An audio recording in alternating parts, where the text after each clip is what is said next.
नमस्ते दोस्तों। आशा करती हूँ आप सभी अच्छे होंगे। तो चलो बिना समय गवाए कहानी शुरू करते हैं। मेरा नाम प्रिया है। उम्र 28 साल। मैं एक नर्स हूँ। हॉस्पिटल में काम करती हूँ। मुझे खुद को बताते हुए थोड़ी शर्म आ रही है, लेकिन सच बताऊं तो मेरी फिगर काफी आकर्षक है। हल्का साला रंग, लंबे काले बाल और आंखें ऐसी कि कई बार डॉक्टर लोग भी चुपके से देख लेते हैं। मैं साड़ी में बहुत अच्छी लगती हूँ, खासकर जब ब्लाउज थोड़ा टाइट हो। लेकिन मैं वैसी लड़की नहीं हूँ जो हर किसी के साथ वैसे चलो। कहानी शुरू करती हो। ये कहानी उस हॉस्पिटल की है जहां मैं पिछले 30 साल से नर्स के रूप में काम कर रही हूँ। हॉस्पिटल का नाम है शांति मेडिकल सेंटर।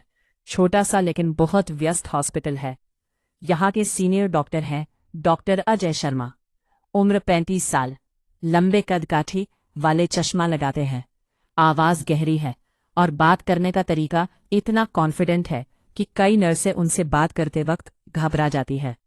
मैं उनसे काफी पहले से काम कर रही थी, लेकिन असली बात शुरू हुई उस रात से, जब उस रात हॉस्पिटल में सिर्फ हम दोनों ही ड्यूटी पर थे। जनरल वार्ड में सिर्फ 3 मरीज थे, वह भी सो चुके थे। रात के 11:40 बजे थे। मैं नर्स स्टेशन पर बैठी रिपोर्ट लिख रही थी। डॉक्टर अजय अभी अभी राउंड से लौटे थे। उन्होंने अपनी वाइट कोट उतारी, कुर्सी खींचकर मेरे बगल में बैठ गए। प्रिया, आज तुम्हारी साड़ी बहुत अच्छी लग रही है, उन्होंने कहा। मैंने मुस्कुराते हुए कहा, धन्यवाद सर, लेकिन आपकी नज़र तो हमेशा ही तेज रहती है। वे हंसे। फिर उन्होंने कहा, तुम्हें पता है, तुम्हारे हाथ बहुत नरम है। जब तुम इंजेक्शन लगाती हो तो मरीज भी दर्द भूल जाते हैं। मैंने शर्माते हुए सिर झुका लिया, लेकिन अंदर से एक अजीब सा रोमांच हो रहा था। हम दोनों काफी देर तक बातें करते रहे। छोटी छोटी बातें, लेकिन हर बात मैं कुछ ऐसा था कि लगता था जैसे कोई और एहसास छुपा हुआ है। डॉक्टर अजय ने कहा, प्रिया, तुम्हें कभी लगा है कि हम दोनों की ड्यूटी साथ साथ क्यों इतनी अच्छी लगती है? मैंने जवाब दिया, शायद इसलिए सर, क्योंकि आप बहुत अच्छे डॉक्टर हैं। वे मुस्कुराए। सिर्फ अच्छे डॉक्टर? मैंने उनकी आंखों में देखा और धीरे से बोली, और अच्छे इंसान भी। उस रात हम बहुत देर तक बातें करते रहे। कोई खास हुआ नहीं, लेकिन हवा में कुछ था, जैसे कोई कोई अनकहा वादा। अगले कुछ हफ्तों में हमारी बातें बढ़ती गई, लेकिन बिल्कुल सामान्य तरीके से। कभी ब्रेक रूम में चाय पीते हुए, कभी लेट नाइट ड्यूटी में रिपोर्ट चेक करते हुए। डॉक्टर अजय कभी कभी कहते, प्रिया, तुम थक गई हो लग रही हो, लेकिन फिर तुरंत बात बदल देते। मैं भी कुछ नहीं कहती, बस मुस्कुरा देती। एक दिन सुबह के 7 बजे की बात है। हॉस्पिटल में अभी शिफ्ट चेंज होने वाली थी।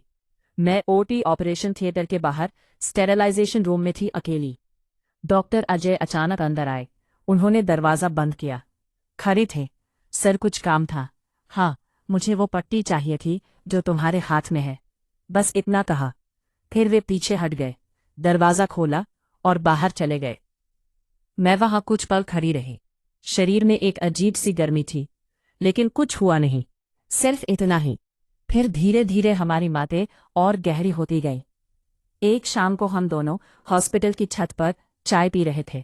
आसमान में बादल थे, हवा ठंडी थी। डॉक्टर अजय ने अपनी जैकेट उतारकर मेरे ऊपर रख दी। ठंड लग रही होगी ना? मैंने जैकेट को समेटते हुए कहा। आपकी खुशबू अच्छी है। सर, वे हंसे, तुम्हारी भी बहुत अच्छी है। फिर बातें शुरू हुई। उन्होंने अपनी जिंदगी के बारे में बताया, कैसे उन्होंने एमबीबीएस किया, कैसे स्ट्रगल किया। मैंने भी अपनी बातें शेयर की, पापा की बीमारी, घर का बोझ, इस नौकरी का महत्व। लेकिन बीच बीच में वो ऐसी बातें कर देते जिनसे लगता कि वो कुछ बड़ा सोच रहे हैं। प्रिया, तुम इतनी सुंदर हो, फिर भी अकेली क्यों हो? मैंने जवाब दिया, शायद सही इंसान नहीं मिला अभी तक। वे मेरी आंखों में देखकर बोले, या फिर सही इंसान सामने है, लेकिन तुम देख नहीं रही हो। मैं शर्मा गई। बात को टालते हुए बोली, सर, आप तो डॉक्टर हैं, दिल की धड़कन सुन लेते हैं। मेरी धड़कन क्या कह रही है? वे मुस्कुराए। कह रही है कि अभी कुछ कहना चाहती है, लेकिन डर रही है। उस दिन भी कुछ नहीं हुआ, सिर्फ बातें, लेकिन बातें इतनी थी कि रात को घर जाकर भी मैं सो नहीं पाई। समय बीतता गया। 3 महीने बाद एक खास केस आया। एक बुजुर्ग महिला को बहुत तेज बुखार और सांस की तकलीफ थी। डॉक्टर अजय और मैं दोनों रात भर उसके साथ रहे। सुबह F00 बजे जब महिला की हालत स्थिर हुई तो हम दोनों थक कर चूर हो चुके थे। उन्होंने कहा, प्रिया चलो, मेरे केबिन में थोड़ा आराम कर लेते हैं। मैंने हिचकिचाते हुए यहाँ कह दी। केबिन में सिर्फ एक छोटी सी सोफा और उनकी चेयर थी। उन्होंने सोफे पर बैठने को कहा, खुद चेयर पर बैठ गए। फिर अचानक बोले, रिलैक्स प्रिया, बस रिलैक्स। उनकी आवाज बहुत धीमी और गहरी थी। मेरी आंखें बंद हो गई। शरीर में एक अनोखी लहर दौड़ रही थी, लेकिन फिर भी कुछ नहीं हुआ। उन्होंने 10 से 12 मिनट बाद मुझे जगाए। अब बेहतर लग रहा है ना? मैंने सिर हिलाया। बहुत थैंक यू सर। फिर हम दोनों चुपचाप बैठे रहे, बस एक दूसरे की सांसें सुन रहे थे। इसके बाद हमारी एक दूसरे को समझने की क्षमता बढ़ती गई, लेकिन हर बार कुछ अनकहा रह जाता। महीनों बीत गए। एक दिन हॉस्पिटल में बड़ा इवेंट था, मेडिकल कैंप।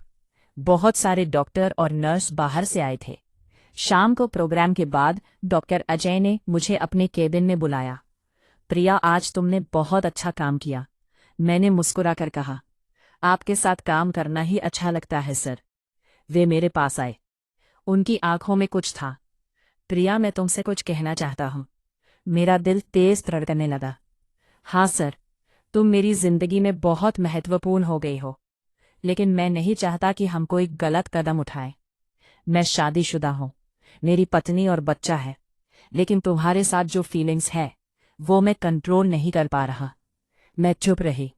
वे आगे बोले, मैं बस इतना चाहता हूं कि तुम जान लो कि मैं तुम्हें बहुत चाहता हूं, लेकिन हम दोनों प्रोफेशन हैं। मैं अपनी लिमिट्स जानता हूं। मैं घर आई तो बहुत उलझन में थी। एक तरफ उनकी बातें, उनकी नजरें, दूसरी तरफ उनकी जिम्मेदारियां। मैं सोचती रही कि क्या ये सब सही है। फिर एक दिन हॉस्पिटल में बहुत बड़ा एक्सीडेंट केस आया। कई घायल थे। हम सब रात भर जागे रहे। सुबह जब सब शांत हुआ तो डॉक्टर अजय अचानक बेहोश हो गए। ब्लड प्रेशर बहुत गिर गया था। थकान और स्ट्रेस की वजह से मैंने उन्हें उनके केबिन में लेटाया। उनका सही समय आए तो सबसे पहले मेरी तरफ देखा। प्रिया, तुम यहाँ? हाँ सर। आप ठीक है ना? वे मुस्कुराए, कमजोर मुस्कान। आप ठीक हो क्योंकि तुम हो। उस दिन मैंने उन्हें पानी पिलाया, दवाई दी, उनकी पत्नी को फोन करके बताया, लेकिन उनकी पत्नी शहर से बाहर थी। दोपहर तक वे ठीक हो गए, लेकिन मैंने उन्हें घर जाने नहीं दिया। कहा, आज आप आराम कीजिए, मैं हूं ना। शाम को जब हॉस्पिटल खाली हो गया, मैं उनके केबिन में उनके पास बैठी थी। वे बोले, प्रिया, आज तुमने मुझे जितना संभाला वह मेरी पत्नी भी शायद नहीं कर पाती। मैंने कहा, सर, ये मेरा फर्ज है। नहीं, ये फर्ज से ज्यादा है। फिर उन्होंने मेरी तरफ देखा, बहुत गहरी नजर से। प्रिया, मैं तुमसे प्यार करने लगा हूं, लेकिन मैं अपनी फैमिली नहीं छोड़ सकता। क्या तुम मेरे साथ इस तरह रह सकती हो? बिना किसी दबाव के, सिर्फ दिल से। मैंने काफी देर तक सोचा, फिर धीरे से कहा, सर, मैं भी आपको बहुत रिस्पेक्ट करती हूं, लेकिन मैं ऐसी लड़की नहीं हूं जो किसी की दूसरी बनकर रहूं। मैं या तो पूरी तरह से हूं या बिल्कुल नहीं। वे चुप हो गए। उसके बाद कई दिन हम दोनों थोड़े अजीब से रहे। बातें कम हो गई, लेकिन नजरें अब भी मिलती थी। फिर 1 महीने बाद डॉक्टर अजय की पत्नी को पता चल गया कि हम दोनों की बहुत नजदीकियां हैं। उन्होंने हॉस्पिटल में आकर सीन क्रिएट किया, बहुत शोर मचाया। मैं रोई। डॉक्टर अजय ने मुझे बचाने की कोशिश की, लेकिन मामला बढ़ गया। अंत में डॉक्टर अजय ने फैसला किया कि वो अपनी फैमिली के साथ रहेंगे। उन्होंने मुझे अलग से बुलाकर कहा, प्रिया, मैं तुम्हें कभी नहीं भूल पाऊंगा। तुमने मुझे वो फीलिंग्स दी जो सालों से नहीं थी, लेकिन मैं अपने बच्चों का घर नहीं तोड़ सकता। मुझे माफ कर दो। मैंने रोते हुए कहा, मैं समझती हूं सर, आप जा सकते हैं। लेकिन अंदर से बहुत दर्द था। कुछ दिनों बाद मैंने हॉस्पिटल में रिजाइन कर दिया, नई जगह जॉय कर ली। समय बीतता गया। 2 साल बाद मैं अब एक